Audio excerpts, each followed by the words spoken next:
especially, but you get the idea. So that is a spontaneous reinvention of my theme, the Funky Friday at 5, and I decided to go to town with it because it's in keeping with the theme of this particular episode, and that is the Funky Friday at 5. And I didn't really finish it properly with the cadence and everything. I just sort of cut and paste,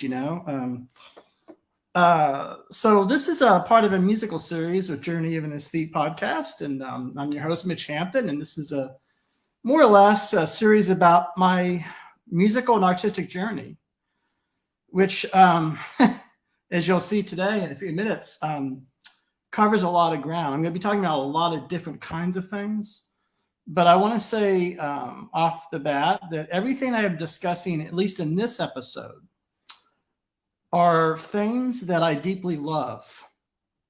So they are human.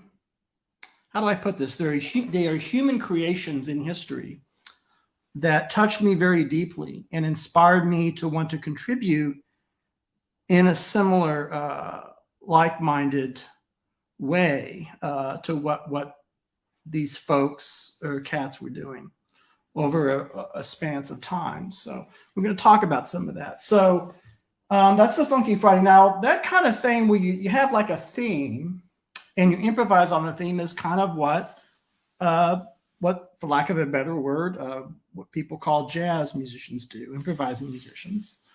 And I wanted to rewind the tape a little bit, the analog tape, rewind the clock and go back to the late 70s, because I want to go back to my first piano teacher, Violetta Mendizi. And I got the courage to ask her permission, very strict, right? She's,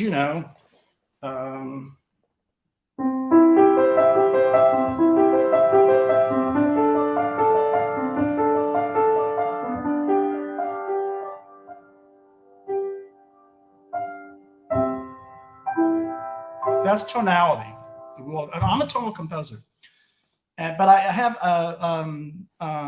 I define tonality a little bit differently than the way it was traditionally defined, so that it encompasses more. That's functional. What you just heard there is functional tonality. So like a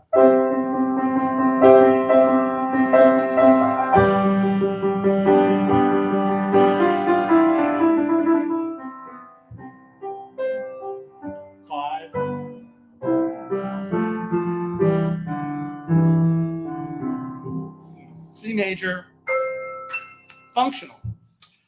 But there's also tonality that's not really functional, that has a lot more color in it, that comes, in the 50s, 60s, 70s, 80s.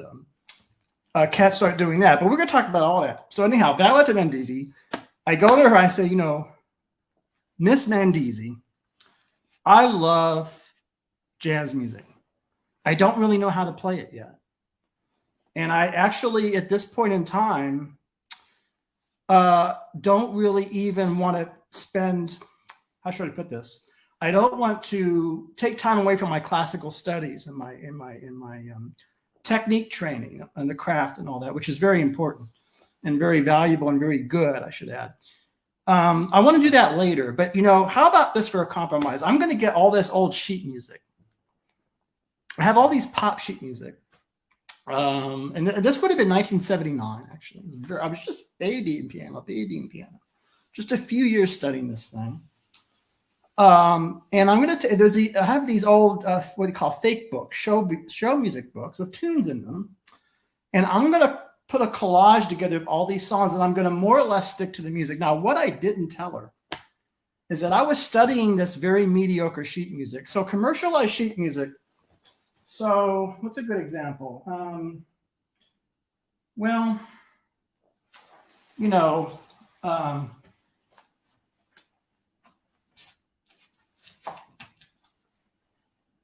don't know.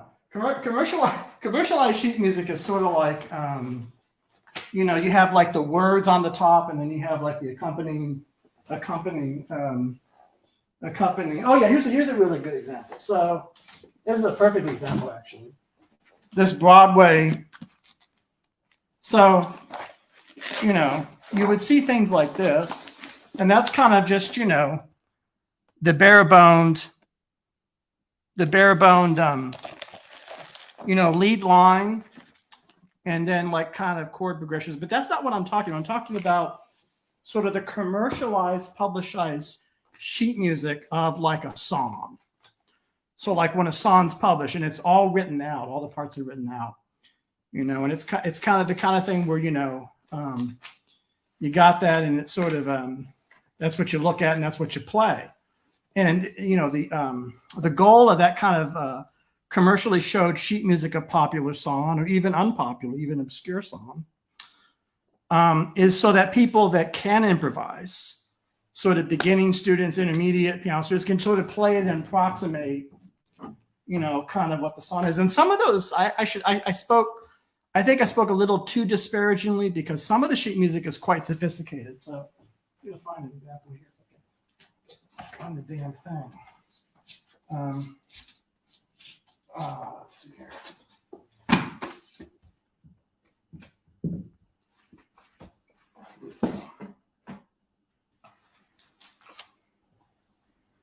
This is Johnny Mandel, who is one of my favorite composers of the 20th century in his idiom.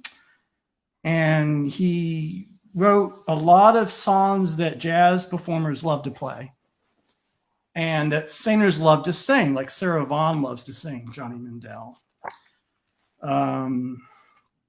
Ella Fitzgerald, Diane Crow does them a lot. And he also collaborated with, but anyhow, Johnny Mandel, this is a good example. This is kind of the fully written music. So it's not necessarily, there are chord symbols there, but it's all, and so an example would be, I spliced all this music together. I made, and actually, it's very analog, because I had all this paper, and I would tape all the paper together to create my own medley. And I arranged with my dad and a local nightclub of some kind, or some kind of I don't remember, they had some kind of afternoon musicale. And I said, I'm Mitch Hampton. And I would have been, 13, 14 years old, I think. Well, somewhere between 13 and 16. I don't remember the exact year. And I said, I want to perform these show tunes. And I prepared all this stuff. So, and one of the songs that I did a lot of material later on, and as a freshman in high school. This is before I went to Interlochen, because I did 3 years at Interlochen rather than a full 4 years. And so I kind of went in as a sophomore at Interlochen, but I did time in Tampa, and I think at they had some, like a lot of schools have, they have like talent shows and this kind of thing. I did the full arrangement of West Side Story, which that was a real, and that really had a great impact on me, because I brought this whole entire class to tears, and I had all the kind of the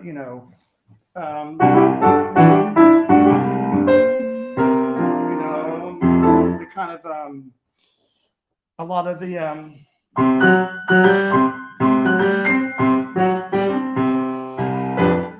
all the kind of the sort of instrumental music, and the kind of the interlude, and the ballet music, and the dance music of Bernstein and Sondheim's score. And I arranged that, and I really realized that at that time I would have been, I think, 17, that music can really touch people, especially a classic as well written as West Side Story. But I'm going back in time. So before that, this is the first time I've ever played anything that I'm not totally following the score with complete fidelity and religiosity, rigidly. So it's not like I'm playing, it's not like I'm playing this, this, which is Bach and John Lewis, with all the parts. Just a lead sheet. And I'm going to play a little bit of a song, because one of the songs I did on that sort of my first solo performance, just me, I wasn't sharing the bill with anybody, in Tampa. I remember I was wearing some kind of a tan khaki suit with the really wide lapels. It would have been, 79. It was in the summer, I remember.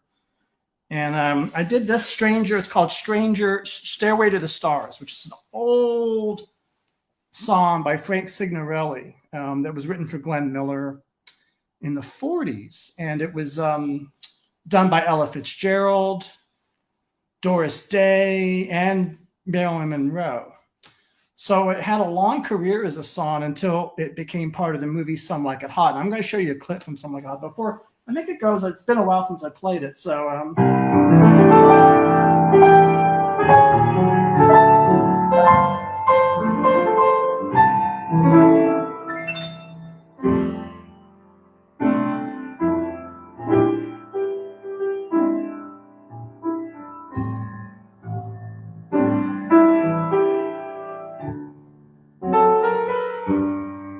it's kind of a old ballad, and I don't really remember it. Really, I'm just sort of doing this off the cuff. But one of the interesting things about that song is you have this.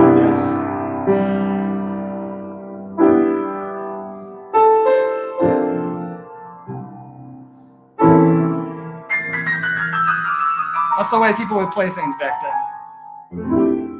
So we're going to 1 to 4. 1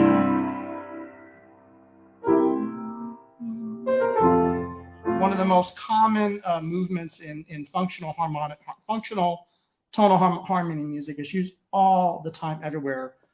Hundreds of thousands of songs have that movement. It's very important, and this song has it. And it's kind of like part of the language or the DNA, the marrow of music at that time. And so that was one of the songs. And I don't know why I included that. It was a hodgepodge because I had songs from the 60s that were post rock and roll, but most of the songs were pre-rock and roll. And that's an important historical point I want to make, is that a lot of the stuff I'm talking about today concerns the passage of time from what I would call pre-rock popular American music and rock proper, sort of post-rock popular American music. Because when rock came in alongside country and folk and those things, they literally took over and pretty much did everything. They did a lot of people that do what I mainly like to do kind of out of a gig. And it's kind of that rarely happens in the history of art. That's kind of a big deal. You have one style of music that holds sway, 1920s, 1930s, 1940s, 1950s still too. You have a lot of very simplistic commercial music. It may be very well written, it may be very good, but it's still simplistic commercial entertainment music. But it's not rock and roll. It comes out of the swing era. It comes out of the era of the big bands. And then Elvis and the Beatles come in, and it's almost like it's actually a revolution. It's almost equivalent to the Industrial Revolution. And so I think in a sense that revolution, which really dislodged a lot of African-American music at that time. Now, African-American music and jazz music reemerges very strong later with the rhythm and blues and all that. And that's a bit, we're not there yet. So a lot of things start happening. But initially it really, you can read accounts in music magazines and interviews of these great musicians that can't find a gig because they don't play rock, or they're and it's an amazing thing. And I think it's kind of like, I didn't really want to do an episode about that, except to say that Stairway to the Stars is sort of like quintessential pre-rock romantic music, you might say. And so I queued up a scene from the movie Some Like It Hot. And this is a love scene between Tony Curtis and Marilyn Monroe, which is kind of a big deal. It's one of the great love scenes in cinema, Billy Wilder.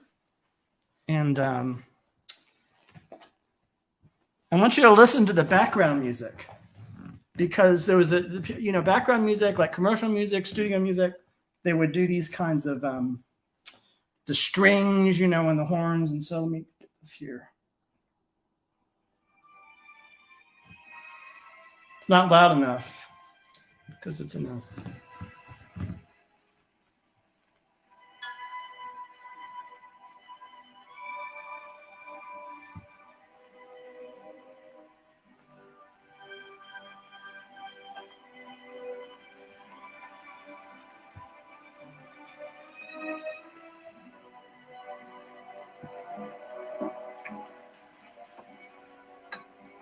You're not giving yourself a chance. Don't fight it. Relax.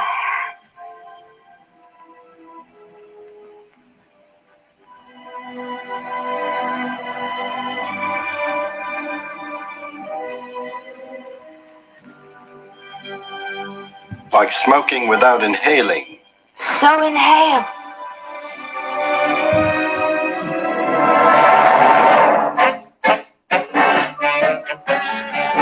So that's an example of Hollywood writers using, and this is done all the time. Like I actually have watched streaming shows today where they would take the song and they'd have it under, they'd have it as background or a cue to this extraordinary scene with Tony Curtis and Marilyn Monroe in this 50s movie, Some Like It Hot. And so I probably had seen this movie. I know I saw this movie, but on television, alas, because, this is the late 70s, syndication. Later on, I would be fortunate to see it in big screens at Film Forum or Lincoln Center, or of course, Harvard Film Archive, the great Cinema 50, all the repertory houses. But, then it was TV, with commercial interruptions and things. And I was probably really taken with this Some Like It Hot. In fact, I know I was. I know that I taped it. I watched it a lot as a teenager. And so that's why I included that song. And some of the other songs were in there just because they were in this commercial sheet music, like, I'll try that. And so what I was trying to do is I said to myself, I didn't know how to improvise. My ears were, as I said, still weak. So I thought, well, let's try to improve on some of these chords. And, I would try to figure out. So if we take,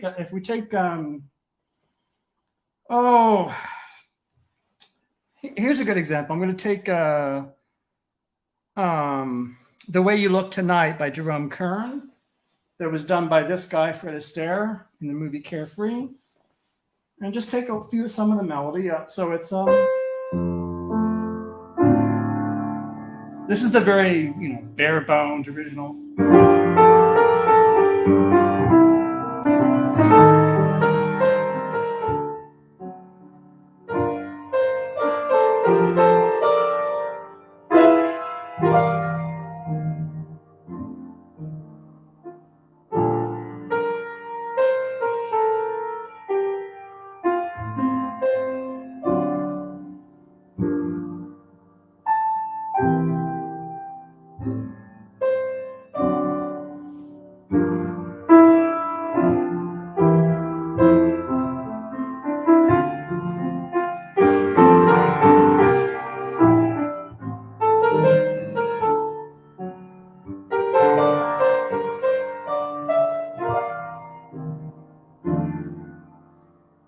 You get the idea. That's the A section of the song. And so I tried to play.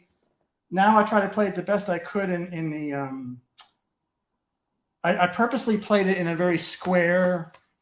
I guess that's what you could say. So sort of square, four square kind of very on the beat. But I was trying to use my ears. I thought, well, things like this.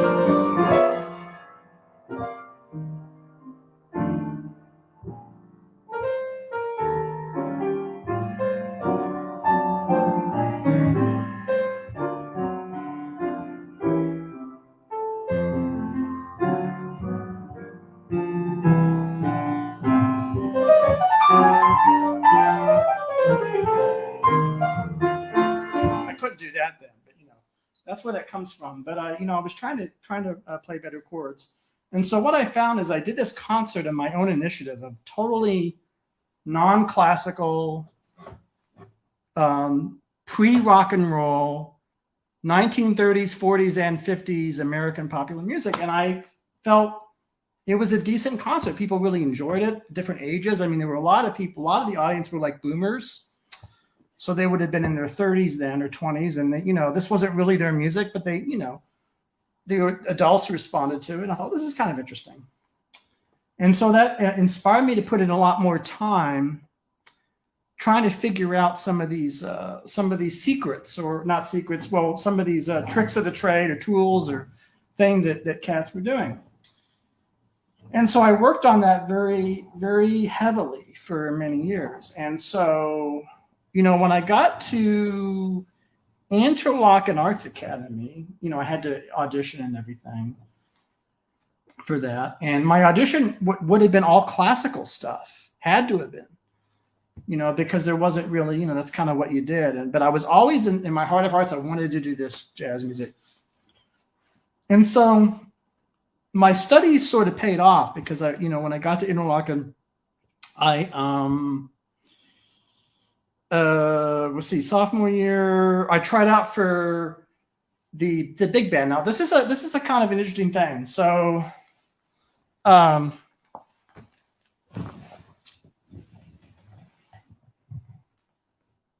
when you think about the phrase big band, most people think about the swing era, which was where it started, or even earlier, like Fletcher Henderson, Count Basie, and then of course the great Duke Ellington Orchestra. And so those years are sort of like 1930s, 40s through the 50s. But when I went to Interlochen for the first time in my life, and again, this is an oversight because I had studied and listened to Bud Powell and Charlie Parker and bebop and even earlier jazz. But one thing I did not listen to at all and didn't know about at all was modern big band music. By which I mean big band music that's after the small group bebop revolution and the hard bop revolution. That is, it's not Glenn Miller and Tommy Dorsey and Frank Sinatra. So not that period, but more modern. And the first time I heard that really was at Interlochen, and it's because I tried out for this big band, and it was called a studio orchestra. Now, studio orchestra is a term that they use to describe an orchestra that's not really European classical in its intention. Its intention is to play background music, music for television, for shows. Mitzi Gaynor, if Mitzi Gaynor and Doris Day are going to do a show, a studio orchestra will accompany her. Johnny Mandel, the book I just showed you, Johnny Mandel did projects with Barbra Streisand and so on, and that kind of milieu. So it's called a studio orchestra, and really it's the same as a big band. You have reeds, you have woodwinds, you have brass, you have rhythm section. And I remember auditioning for that. Well, first of all, my audition, they asked me to play a solo piece, and I played a blues, I think, totally alone, no bass, no drummer. And they said, so Mitch, you did that very well. You had good ideas. They did say this, you might want to think about working a little bit on solo piano. This is really interesting because this would have been 1984. Yeah, 84, 85. And of course, as you know, 3 years later, I would study with the master of solo piano, Stanley Cowell, whose whole mission was to be a complete solo pianist. But anyhow, if you're playing in a big band, you're going to be, you are it's an accompanying fashion. You're not, it's not certainly not as full bodied or full figured or full as playing by yourself and covering all the parts of the song and everything. But I remember the audition piece was Patrick Williams' score for the theme from the Bob Newhart show. And, I was shocked because why would the audition thing be a Bob Newhart thing? This is something, this is the, so.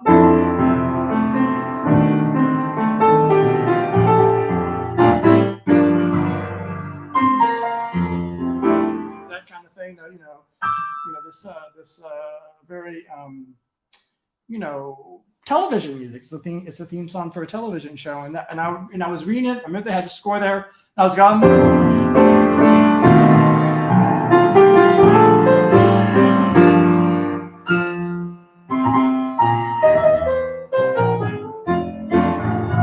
I forget it. Some kind of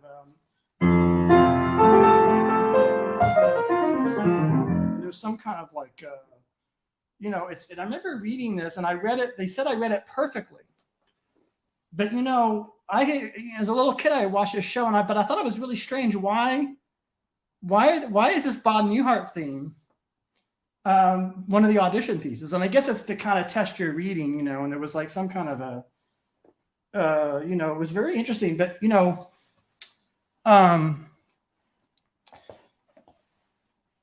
as a result of that audition, you know, I get the piano chair, which is a big deal. It's like being a first violin in a classical, you know, ensemble or something, you know. And I'm the pianist. Amazing, amazing. I mean, just great fortune for the studio orchestra. And I did that for a year. And that's when something really started to change inside of me, because I was playing these big band charts, and I discovered something. I discovered that I really, really was interested in what these arrangers were doing, because I love the sound. And we did some very sophisticated charts. And so I got acquainted with the music of the 60s, 70s, and 80s, or 60s and 70s. A lot of Thad Jones charts, of course, Sammy Nestico, who wrote for Basie, and on and on. And so to give you a flavor of what I'm talking about, this kind of post-swing era modern big band writing, I compiled a couple of things here. And so, again, I never heard this before. I'd only listened to small groups, and I did not know at the time that what did I know at the time? I didn't know at the time that I would like some of the stuff even more than the small group playing, because of the textures and because of the sound. And so I'll just give you a little taste here. This is I'm going to start off playing the Thad Jones Mel Lewis Band. Was a band that started in 1966 at the Village Vanguard, playing every Monday night. And Thad Jones was the trumpeter who had worked with Count Basie. Mel Lewis was the drummer. And they got together and they got all the best musicians in New York. And they said, we're going to play every Monday night and write music. And that was 1966. And here in 2022, they're still going strong. So every Monday night for 51 years, that band, you know, of course, different personnel and different generations. And it really, I really love Thad's writing. And, you know, when I listen to this, I'm going to play. Now I have a this was released. I actually have a documentation of the very first night of their gig in 66. And so what you're going to hear is what it sounded like to be in the Village Vanguard when they made their debut. And there was some incredible people in that band. Just again, I'm not going to list all the names, but but I just want you to listen to the feeling of this.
So they haven't even gotten to, that's the introduction before the actual written music comes in. So that goes on for like 8 minutes before they bring in Thad Jones' written music. They just decided to open it up and have them all play like that. And it's a very spiritual, I mean, this has roots in the African-American church. And, you know, it's just very deep. And that's Thad and Mel there. This is Thad is with the trumpet, and just Mel is the drummer. And this is them at around that time, 66. And so I just wanted to give you a flavor of what it would feel like to be in the Village Vanguard in 1966 and what you would have experienced in that run. So, but I want to play a couple of charts that Thad wrote that show his incredible gift of harmony and composition, because we've been talking a little bit about harmony, and I've been, you know, it's interesting. I want to go back and play a little of this Bach, because functional harmony. I pulled out this. Well, I got the Johnny Mandel out here. I might as well play what he wrote. Here he is. It's what he wrote. This is a song called "Where Do You Start?" and the introduction is.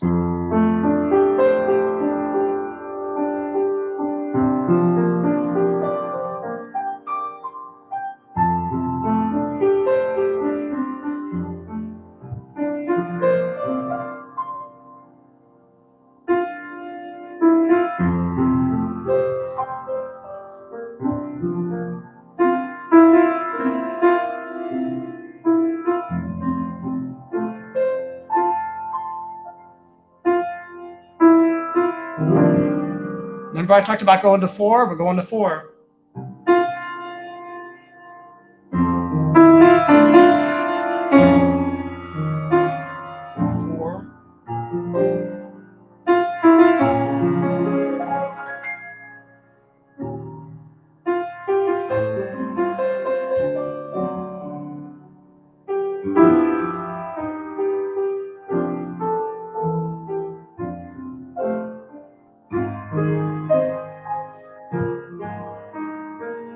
It's a really great lyric by Alan and Marilyn Bergman. I won't sing, but that's where do you start? How do you separate the present from the past?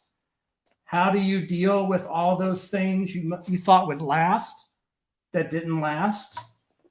With bits of memory scattered here and there, I look around and don't know where to start.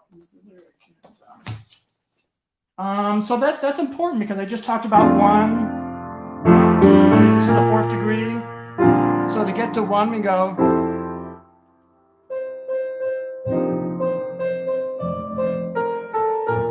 You hear that all the time. But it all goes back to Bach, which is like hundreds of years earlier, right? So we got a lot of music here. This is going to be. I hope you got your coffee and your I hope you're in for. I have to ask my producer. Is it okay, Laurie, if I get into the weeds on this here? Does it sound good? All right. So where are we here? Oh, Bach. Yes. So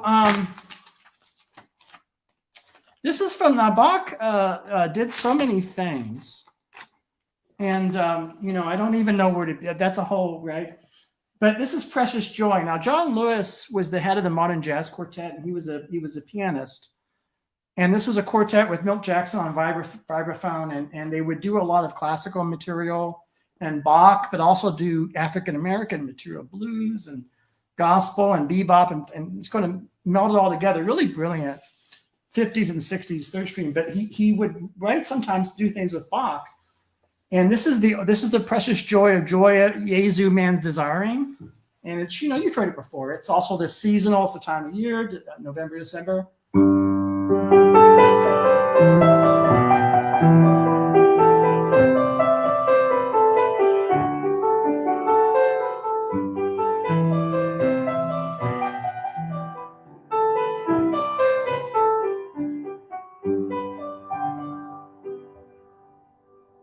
So functional harmony.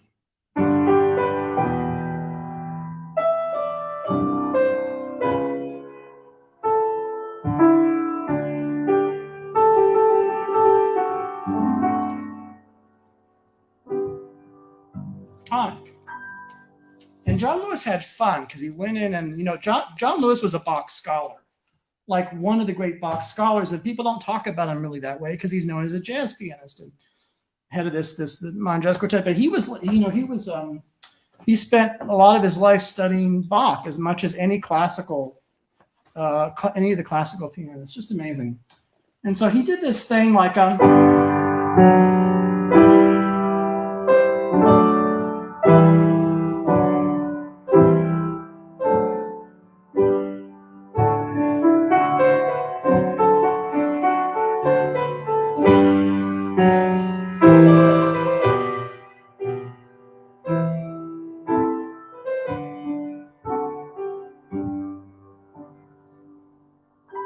again, not too different than what I just played, but adding the harmony, filling it in more, and doing. But he kind of puts little touches in here. I don't want to go through this whole thing because we'd be here all day, but.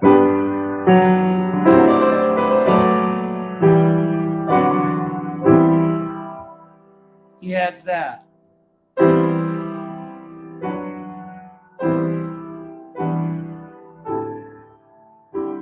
I'm adding this. He doesn't do this.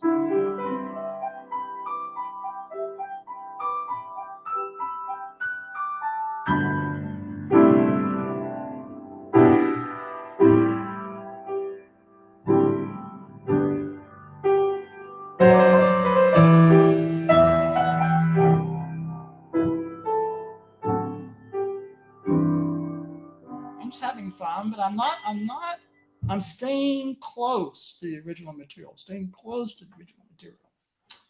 And so what I was doing in those years is I was actually looking at Bach, studying Bach. I had access to this score, studying what John Lewis was doing. But this is all within the realm of functional harmony. So functional tonality. So tonality is sort of like, well, let's talk about atonality first. So atonality is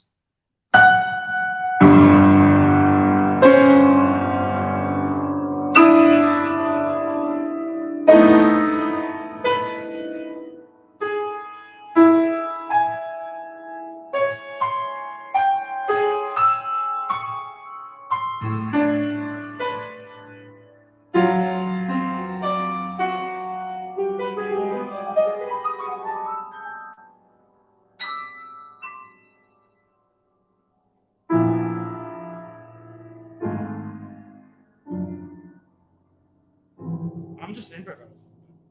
That's sort of close to. I say close to. I don't know. Is that fully atonal? I don't know. I mean, these are categories, and of course, categorization happens sort of after musical creation. So people create things, and then labels come in, and you got to market this stuff. So if if you're doing, like I got to study with Oliver Messiaen. I got to see him conduct his quartet for the end of time. Amazing. The experiences I've had. So I fell in love with this Thad Jones. I fell in love with this what was called big band music. And I was always really confused. I'm like, this music is great.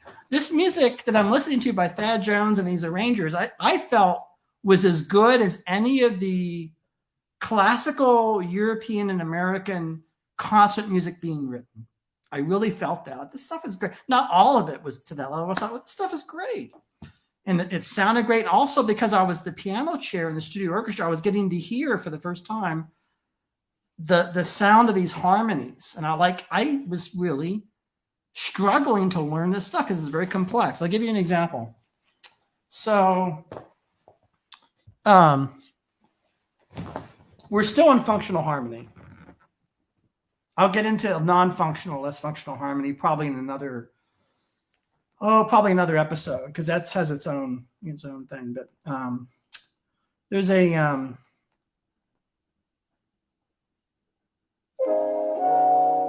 so the clip I just played you was the very beginning of this band. This is the band in 1970.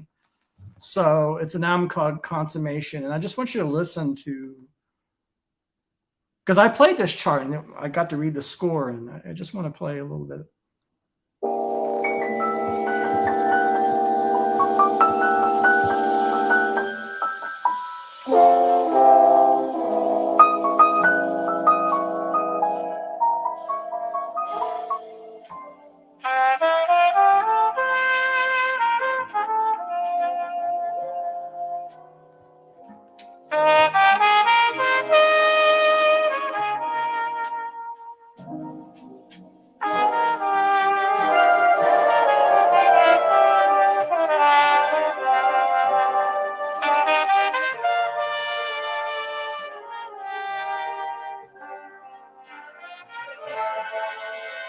So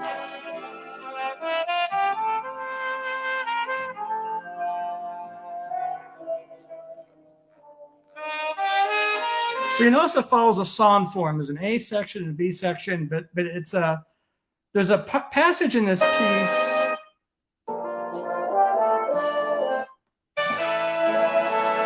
Where are we here? Yeah, this is the section we're talking about.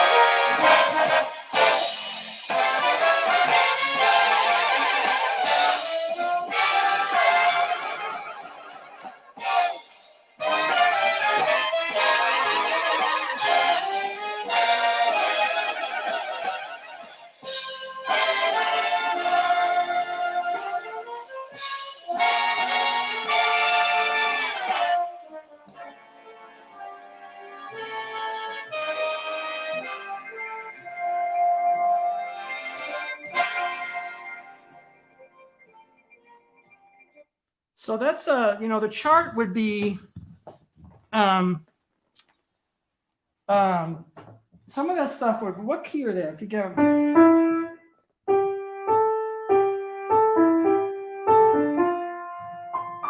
yeah, he's an F still, like these low.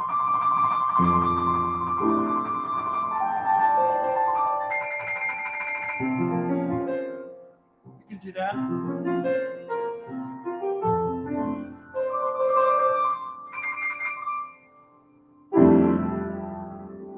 He's using sounds like that, and he's using textures like that. But that interlude of the brass getting very loud and a crescendo, I thought, well, crying out loud, this is like Hindemith. I'd be going to classical concerts, and I'd be hearing stuff that sounded very similar. And so I came to the conclusion that it's only stupidity is a harsh word, but well, I'll tell you a story. So, while I'm learning getting to play this great music under Peter Brockman, I get an idea in my head. I thought, I really want to write concert music, but I don't really know how. Like write a concerto or something. And so I think I got in my head, what I'm going to do? I'm actually going to write a saxophone concerto for some kid that was a classmate. He played alto saxophone. I think his name was John. I'm like, John, I want to write a concerto for you and the string orchestra out of the blue. Do you want to do it? He said, oh, yeah, sure. And so I worked very hard. So this counts as the first piece I had ever written, sort of the first composition I'd ever written, really, He said, sure, I'll do this. And I wrote, and what I wrote was very, so I'm going to speak very objectively about it. It's incredibly inadequate. And it's really the work of somebody that doesn't know a lot of stuff, but it's also the work of somebody that's very curious and at least wants to apply what they've already learned. And so it was kind of it's almost like early minimalism. I think the string part was I think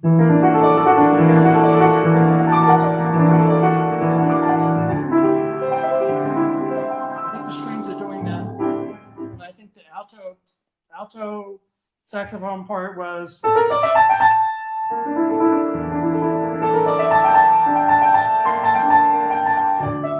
that's all I remember. It's lost.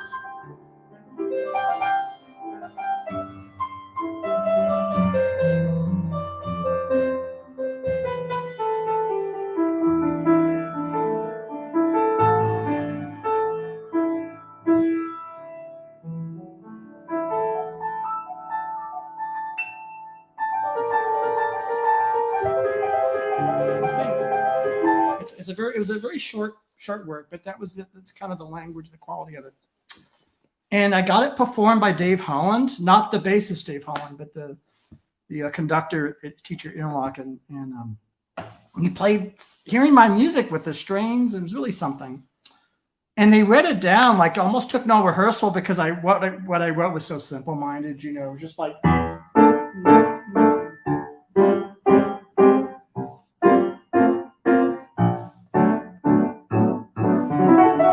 Had an English quality, almost like even though I didn't really like this music, it was sort of a little bit like Edward Elgar or something, or William Walton.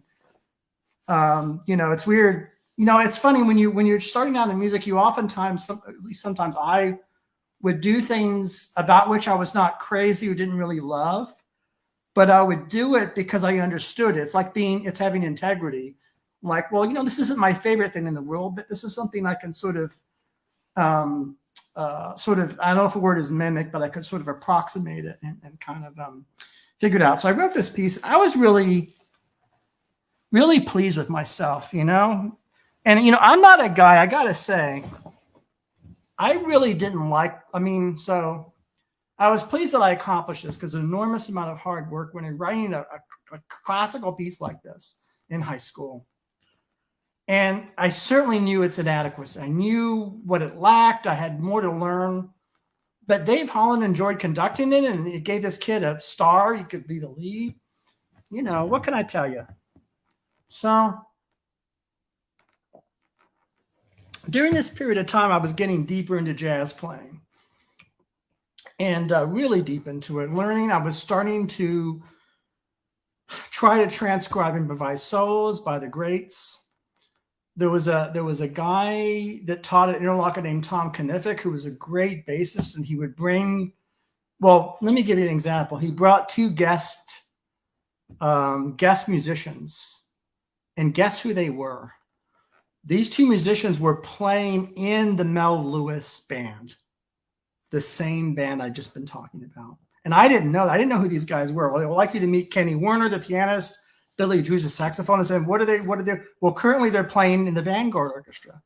So you could see the continuity, the synchronicity. This was the music I was really interested in. And here were the two people actually doing it. And they did master classes. That blew my mind. I mean, Kenny Werner is a spiritual teacher as well as musician. And I don't need to tell you about him. You can see his lectures, and he's really, really, really, and Billy Drews is really, I think, underrated saxophonist. They're great. But, I'm in high school eating this stuff up and just getting to see these guys play, and it's inspiring me. And it's really getting to meet musicians of that caliber. And I just written this alto saxophone concerto. And so I figured, why don't I try to apply it to the Eastman summer program, Eastman School of Music, kind of jazz program. And I applied, and I got in. And the thing about that is I was the youngest person there. And this would have been in the 80s in Rochester, New York. And I took my score, alto saxophone concerto for alto saxophone in strings, now lost to history. I just reconstruct it now from memory because the music's lost. There's no recording of it. And I said, what if I show this piece to Sam Adler? Now, Samuel Adler was like one of the biggest names in composition and orchestration at Eastman School. I mean, really, he's an expert on Hebrew music and strains, and a really this is Samuel Adler. It's like I must have had some chutzpah or hubris. Well, not I've never really had that big an ego. Speaking truthfully, I was just kind of, let's see if this works, or, it's Samuel Adler. Let him look at my piece. And so I made an appointment, and I kind of, because, I'm also studying jazz.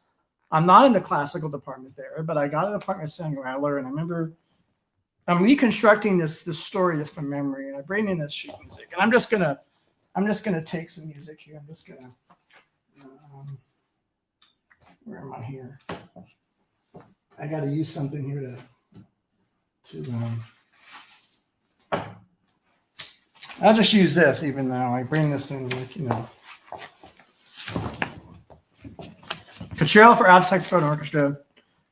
All right, Mitch, your name's Mitch Hampton. All right, well, let me show what piece you've written and what you worked on. He looked at it.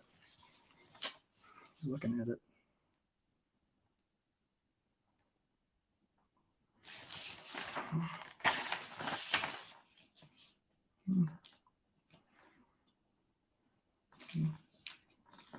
Looks.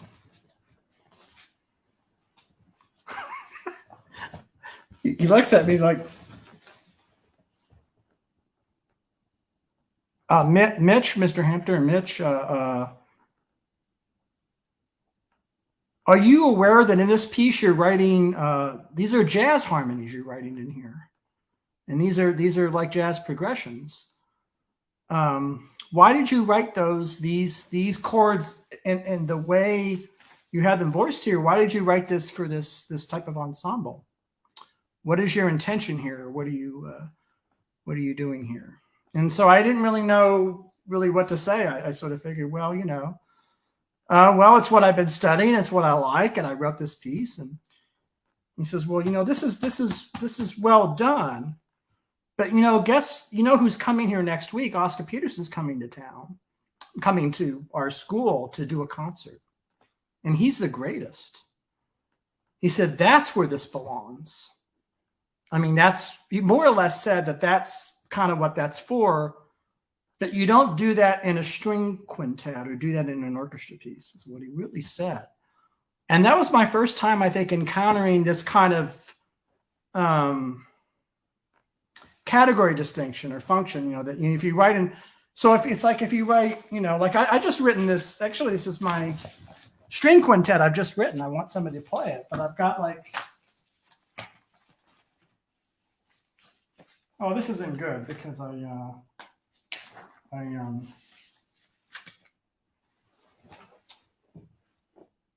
get to this later. But anyhow, it's like he said, Oscar Peterson is the person that's supposed to do that, not us or not we, because this is a different kind of music. And he was stern, he was direct, he was tough, but he was very, that was his viewpoint. I think was really puzzled when I came out of that meeting, because I looked at that piece. I thought, well, I don't know. About 15 years later, I was starting to write music, and I was starting to write music for orchestra and chamber music under the influence of, among other people, a man by the name of Thomas McKinley, as well as some other people. And it was very much in defiance of, now I have to make clear, nothing against Samuel Adler. Samuel Adler, again, I've got his, I think I have his orchestration book somewhere around. Oh, it's over here.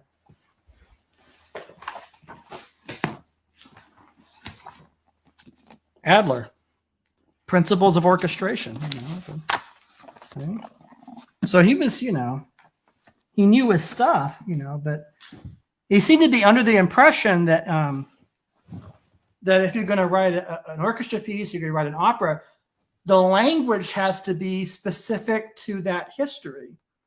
And you don't use a language from Oscar Peterson. But I was falling in love with these sounds and these things. I thought, well, why not put it all together?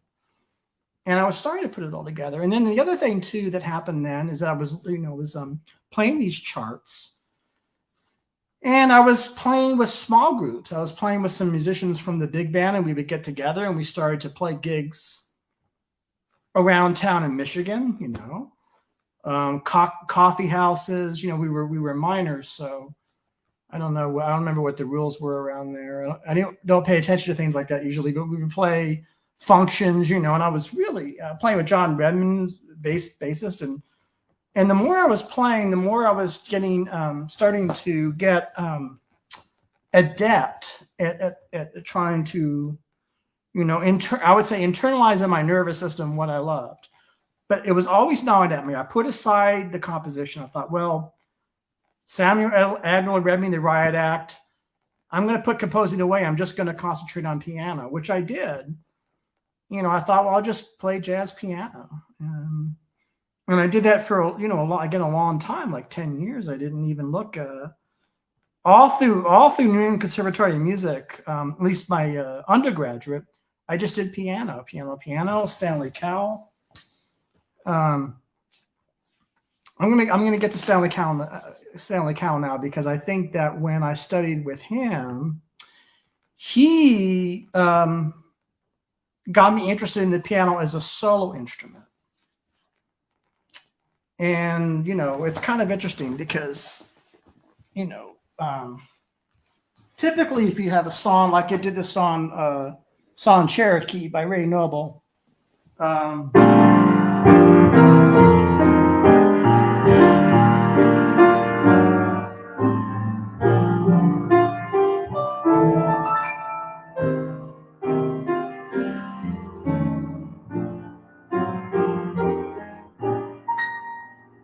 a song like that, you know, I had been playing with these small groups, and in small groups,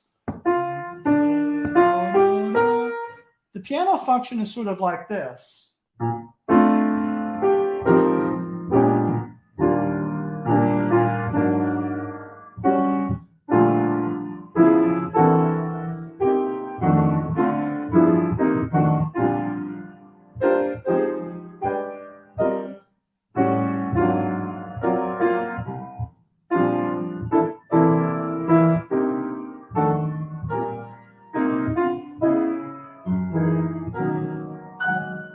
It's very minimal. You have to leave out a lot of stuff, and you know, because you're working with other musicians, you have drums and bass going on. What Stanley Cowell did is he turned that completely around. He said, "You must first learn to do the song as if there were no other musicians, have it be complete."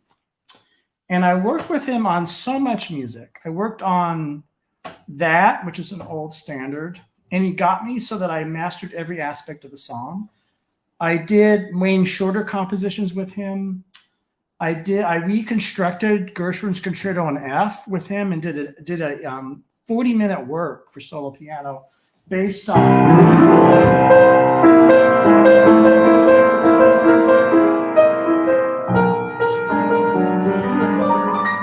this Concerto in F, and you know, and it was really something. I mean, someone like Stanley Cowell, again, that's a whole other discussion, because I sort of feel like, in a way, doing my undergraduate with him and really mastering all the elements of tonality, functional tonality, the left hand, the right hand, the middle section.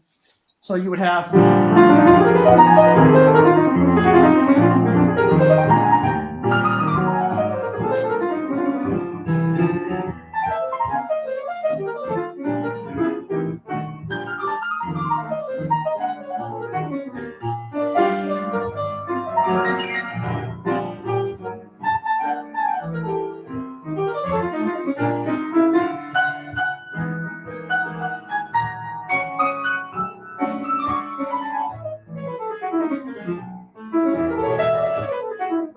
just kind of playing ad lib, but the idea is, so if you have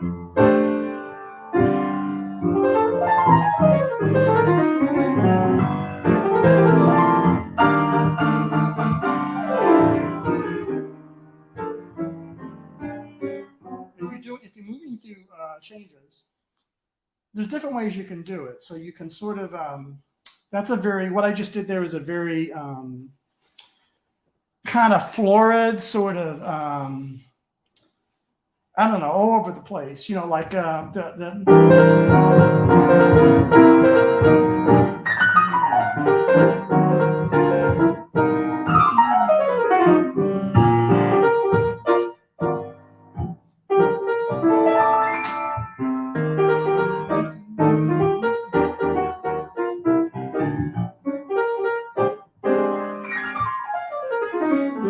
it's very florid, and it's very you're moving through harmony. And I would work very hard on trying to, you know, kind of, you know, at any tempo too, like I'm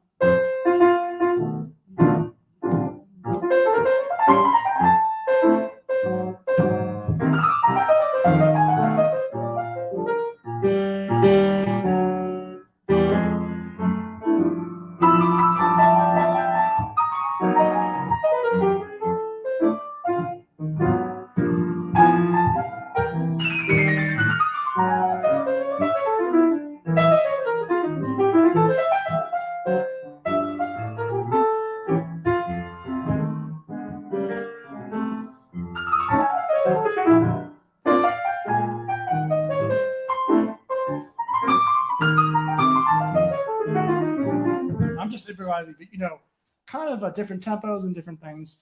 Now, this is all within a very, it's within a restricted stylistic range, coming out of the 40s, you know, and 30s, 40s, into the 50s.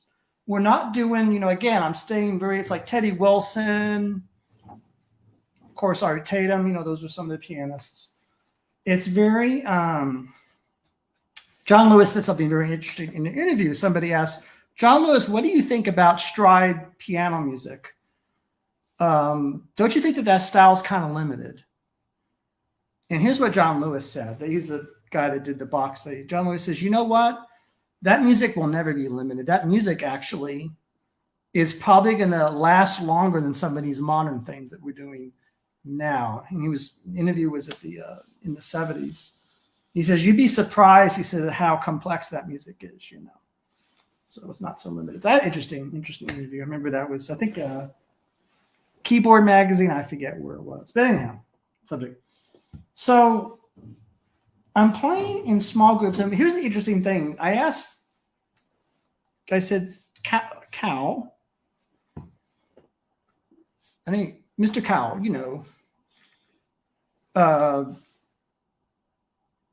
what about with small groups? And he said, if you know everything, just leave stuff out. And it worked like a charm. So when you know everything, you just leave stuff out so you're not in another musician's way. That's all you have to do. He says it's better to know it than not know it, because then you know the song. So I found some things here. Too much music. Too many. Too much music. Back to big band music. So big band music. I started getting into, of course, I was into Thad Jones and the Murders, but actually I started getting into the more commercial show band music. And some of that stuff is kind of very endearing. And here's an example. This is Maynard Ferguson in the 70s. And to show you the diversity of this kind of thing.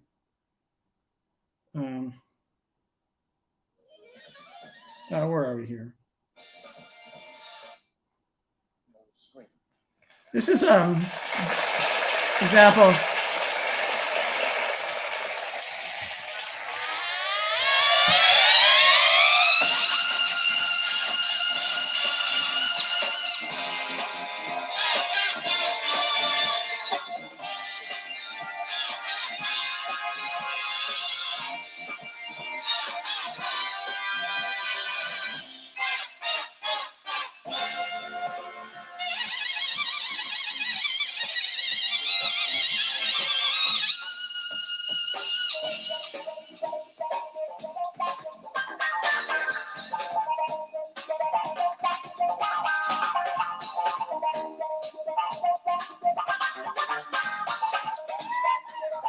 Okay, well, I had to stick something 70s in there eventually, that would all I meant. But this is the same instrumentation. Same instrumentation as the earlier Thad Jones examples. Same genre of music, more or less.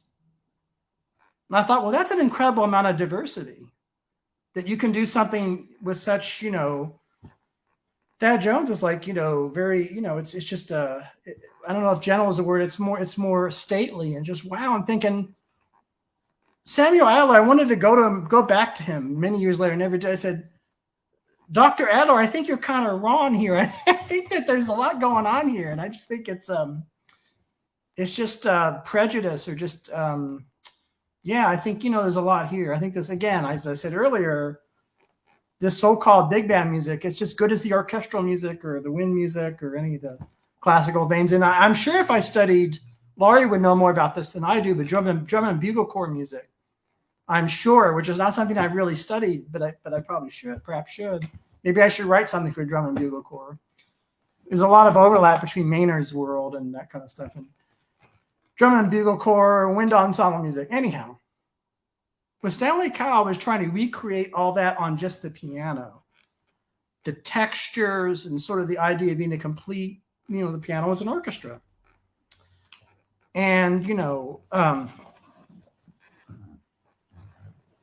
Stanley Cowell wanted me to do a Wayne Shorter song.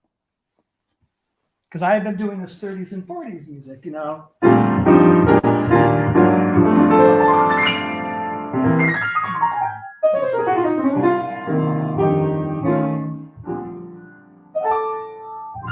A lot of pentatonic scales, a lot of, inside the functional harmony, right? He said, Mitchell, this is how he talked. He said, Mitch, I wanted you to do a Wayne Shorter composition. Now, I had been doing, and I did his compositions. So, gave me this song called Fall.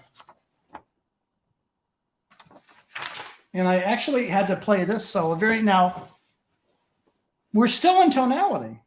You'll hear this, but it's a different kind of tonality. So what does he have here? He has.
I'm sight read. I haven't played this in 40 years.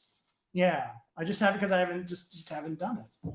Done other compositions by him, but you hear, this is a different kind of tonality.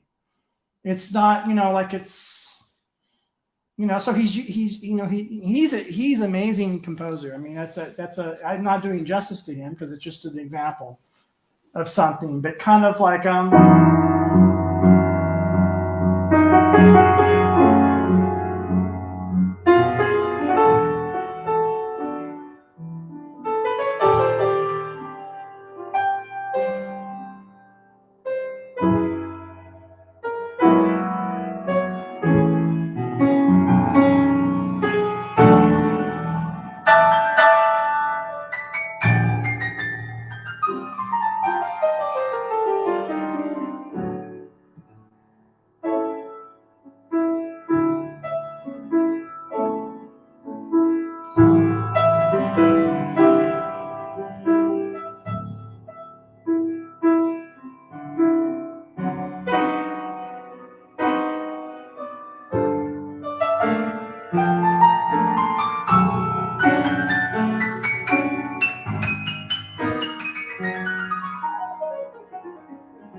it's a totally different language, but it actually all comes out of this.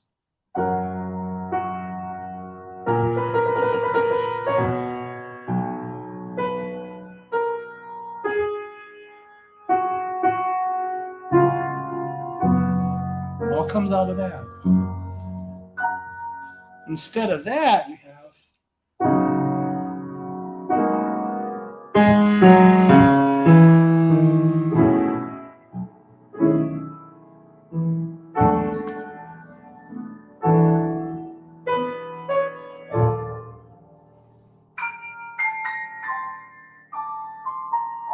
it's a transformation of the material. It's like I can see in my mind's eye over hundreds of years. I can see Bach to Wayne Shorter. I can see.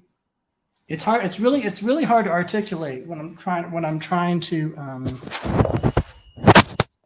And so I thought, well, a lot, at that time, a lot of cats around me were abandoning tonality. They were playing energy music, or they were playing music that was not rooted in a tone. But I thought there was opportunity. I thought there was limitless opportunity, infinite opportunity in tonality. That's what I feel. That's what I feel now. I just wrote a piece again, this is my newest thing. String quintet. If I can find the damn thing, I have so much music here. Where is it?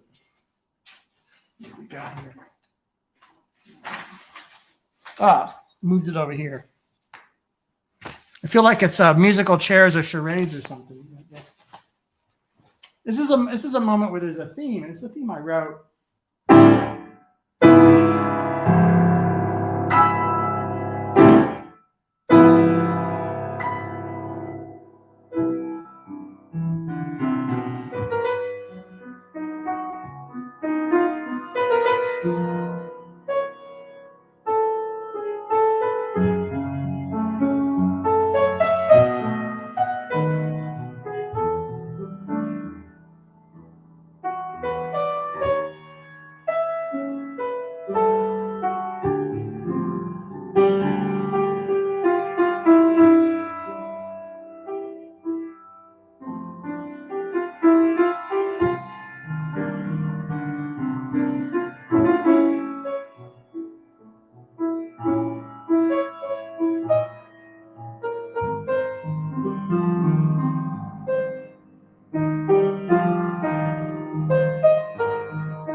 That's just an excerpt of my string quintet. And so part of what you're hearing there is the piano weaving in and out of the string quartet.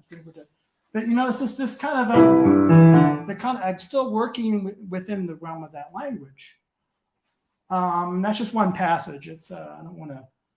It's a long work, and there's a lot of them. But so if you know any string players, or you yourself are violin player, you want to do this kind of music that sounds like this, you're welcome to do it. I'd love to do it. But it comes from the heart, and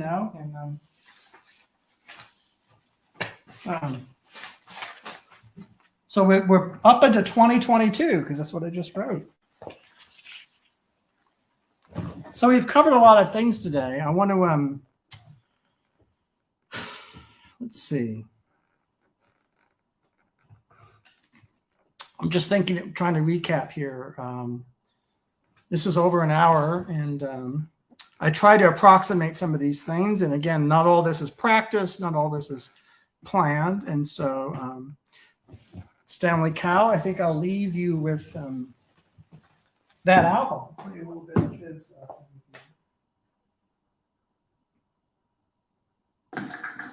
Sound won't be great.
That's an original composition Stanley Cowell wrote called Equipoise, which of course is about balance. Now, I don't want to speak too much about it, but that's one of his pieces that I've never learned. We didn't work on that with him. I did other music of his. That's his most famous piece. I think that's the one that's been most done. He recorded it with Max Roach in the late 60s. And I played that because it's not available, that version.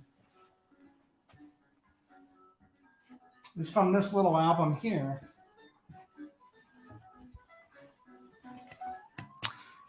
And it's not, this isn't available. It's kind of out of print.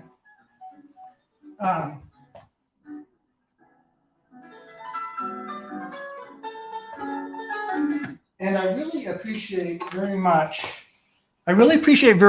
how he is using rhythm and blues and soul and contemporary, and urban music. There's a lot of that in there and a real feeling for it in the context of solo piano, concert piano. And he's putting it all together, and it's, I hear Curtis Mayfield in there, and I hear, Marvin Gaye in there. And when I hear that, I feel like, why can't a string quartet play sounds that sound like that? Or orchestras? Why not? So that's kind of how I feel about that. But he'll be missed, and there's a lot more to say.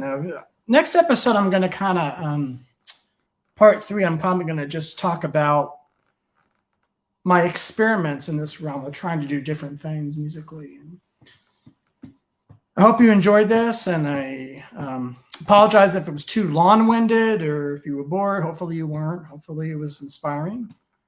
And this has been Journey of an Aesthete, musical memoir part 2. I hope you had a decent Black Friday and a Thanksgiving and the holiday season upon us. And I hope it's not too stressful for you, and you find in the holiday season some moments of grace and equipoise, like the song I just played by Stanley Cowell. Thank you. Good weekend.